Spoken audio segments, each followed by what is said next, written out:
Welcome to this explainer. If you have ever felt completely overwhelmed by the sheer, crushing pressure of mapping out your entire life, well, you are definitely not alone. Today, we're diving straight into a pretty radical philosophical essay by an author named Su Feng. And what's fascinating is that he takes a universally accepted piece of ancient wisdom and literally flips it right on its head.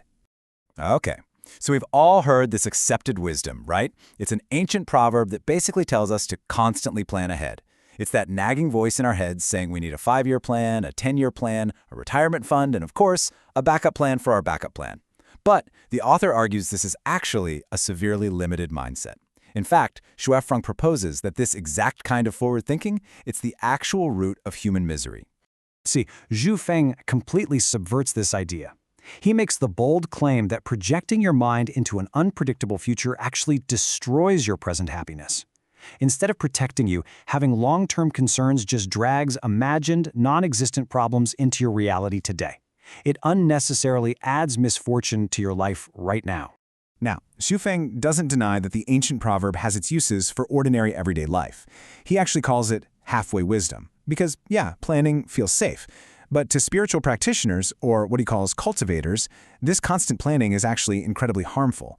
To them, fixating on distant worries isn't responsible at all. It's basically a symptom of a diseased mind that's completely ignoring the joy of the present moment.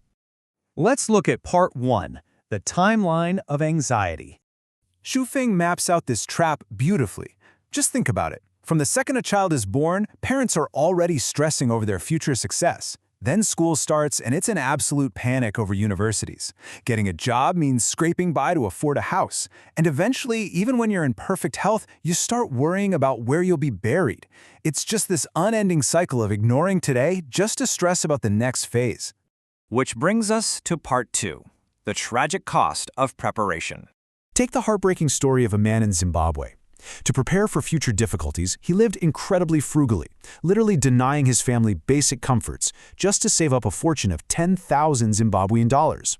But then, hyperinflation hit. So today, those life savings, the ones he sacrificed his entire present happiness for, they're worth a mere 20 US cents.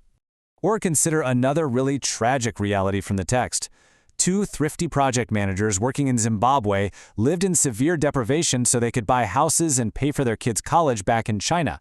Tragically, just 1 week before returning home to finally enjoy the fruits of all that suffering, they died in a fatal car accident. All that sacrifice for a future they never even got to see. Moving on to Part 3, paralyzed by what-ifs. Because beyond financial ruin, this anxiety physically paralyzes us. Shuafeng talks about a talented friend who was offered a massive career opportunity abroad. 2 whole years passed and he hadn't moved an inch. Why? Well, because he was completely trapped by hypotheticals. What if I get sick? What if I fail? What if immigration sends me back? What if my kid gets into trouble? Shuafeng finally pushed back on the sheer absurdity of trying to predict every disaster. He asked his friend, "Right, and what if a third party intervenes and your wife runs off with someone else while you're away?" It perfectly highlights how you can literally sit safely in your living room and imagine an infinite number of horrors, none of which are actually happening. And this brings us to Shuafeng's core philosophy. Life is simply a journey and an experience. And because it's just an experience, there is no such thing as real failure.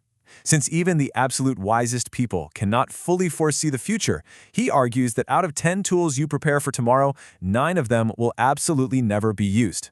The vast majority of the things we stress over and prepare for are just completely unnecessary. Let's dive into Part 4, the philosophy of now. Now you might be wondering, wait, don't spiritual groups worry about the afterlife? Isn't that technically a long-term concern? And honestly, it's a fair question.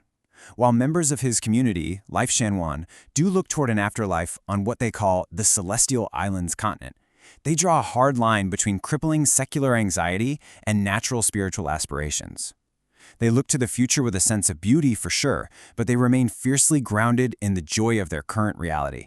Shuafeng actually lives this out himself. When he started working independently, he immediately rented a beautiful, spacious villa. His friends warned him, saying he needed to live simply and save for a rainy day. His response? He chose to enjoy the house today. If he couldn't afford it tomorrow, well, he'd move tomorrow. As it turned out, the houses he lived in only became more comfortable over time. He absolutely refused to let tomorrow's what-ifs ruin today's villa. And he applies the exact same logic to complex human relationships. If someone expresses love for him, he gladly accepts it to enjoy that happiness today. He actively chooses not to worry about whether a spouse will ask for a divorce or how it might affect future romantic prospects. His rule is incredibly simple. If we can be happy, let's be happy right now. He chooses to deal with any future fallout only when and if it actually arrives. Ultimately, Shufeng views time kind of like a building. The future is the top floor, and it relies entirely on the foundation of the present. You reap exactly what you sow. Joy breeds joy, and worry breeds worry. If you are constantly troubled today, your future is going to be built out of trouble. So to cultivate a joyful future, we have to live as joyful beings right in this exact moment, dealing with consequences only when they actually knock on our door. We're going to end this explainer with a question to reflect upon as you go about your day. Considering Zufeng's perspective, are your long-term concerns actually protecting your future, or are they simply destroying your present? Because if you spend your entire life planning for tomorrow, the sad reality might be that you never actually live today. Thank you so much for joining me on this explainer, and I hope this sparks some fascinating reflection on how you approach your own life's journey.